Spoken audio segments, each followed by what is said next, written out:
Hi, I'm Krista Grinderlens, and this is a very proud dad, Michael Grinder.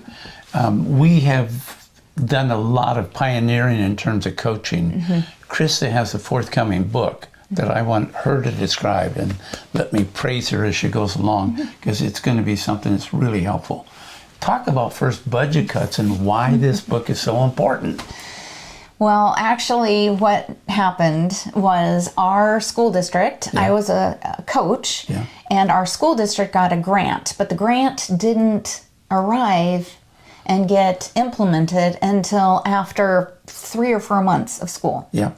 We had very limited time to have that grant and also make a difference. And so with that, it became this scramble in my mind of, I want this to work. But how can it work if I'm not even at the same school as the 3 teachers that I'm teaching, and I only have release time to go to their school once a week for an hour? How do we make this happen so that they feel like they are being supported and this grant money is being implemented? Nice. Just before we go into coaching, can you describe the different percentage in terms of why coaching is so powerful? Well, there is some research that Bruce Joyce and Bev Showers did, and they go through different percentage. So like, let's just say that you're learning something new, right? If you just listen to whatever the information is, you only gain 3%. I mean, 3% is implemented, I should say, right? I mean, you're gaining it, but like you're saying, incorporating is only at 3%. Then if you get someone who models for you, you're at 10%, which is increased, but still just 10%. So now if you can get some role play, you're at 40%, 50% is role play and discussion. And now here we go. Jump, the big jump, come on. Because here's our kind of our line for coaching and how we promote coaching is it's 60% if the person goes visual with the information and there's some observation in there. Then we jump even further to our highest percentage of 80%. And 80% is being coached and observed. And that coaching is part of that dialogue, as it talked about discussion before, but it's the dialogue and discussion between the coach and the teacher. You've mentioned that the speed with which you can create rapport and trust with the person is the basis for all coaching. Can you say a little bit more about that? Well, as we know, when you're coaching someone, it's a little intimidating sometimes to people. And so it's like, how do we get the other person comfortable enough to observe their teaching with someone else, an outsider coming into their world? And because like when we first start teaching, you would think that education would be this kind of open door system, but it really is only your student teaching is that you're unless you're co-teaching with someone, which is a wonderful experience, but normally you go into your room and it's just you. So then you, after time, invite someone or someone's coming into your room and you're like, whoa, now I have a different perspective of everything I do. And you think of it differently. The thing that I'm impressed with your model of what you're doing, and I want to share it with the people, is oftentimes coaching is based on you have to have trust to do the coaching.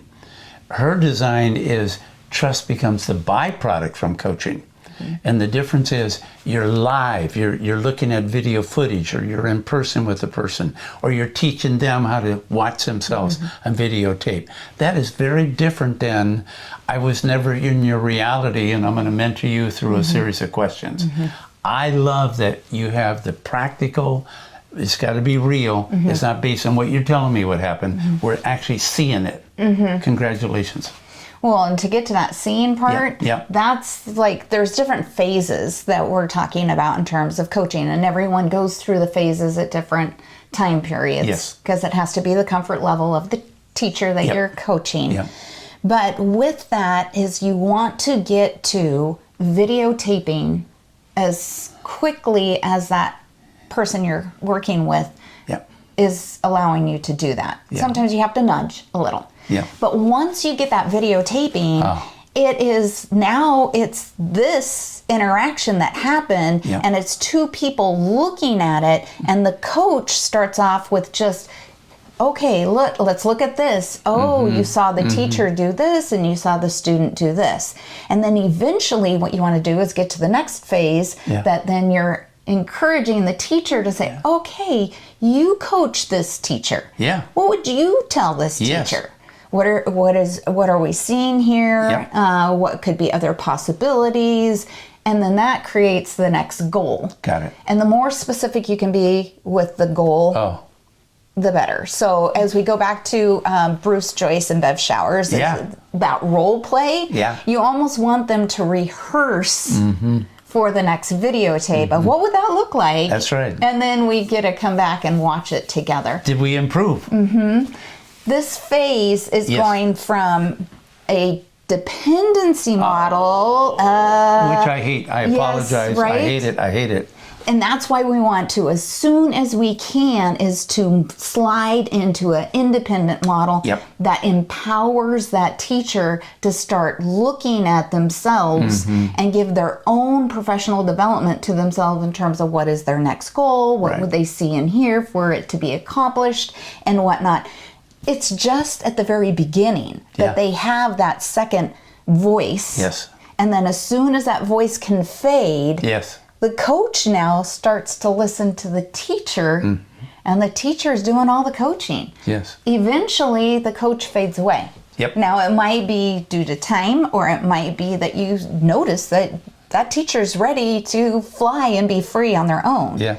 As a coach, then, you have the option of letting them just touch base with you or send little clips and, okay, I saw this. Could I get a second opinion? Or could you come into my room? I videotaped this sort of thing. But it is as soon as you can, let them start seeing it through their own eyes. If I can suggest and brag, what she's doing is she's being very specific and has a checklist of behaviors you'd watch. That's the empowerment. So that's why it's not a dependency model. But if I may, it allows people to go, is it happening? Is it not happening? You're not hallucinating. Actual evidence-based. Congratulations. Thank you. Forthcoming book. Forthcoming book. You want it, I promise. Join us in this adventure, and we'd love to hear back from you if you tried these phases, phasing out the coach and phasing in the empowerment of coaching themselves. Visit michaelgrinder.com and join us. Please. Yes. Please. Bye. Bye.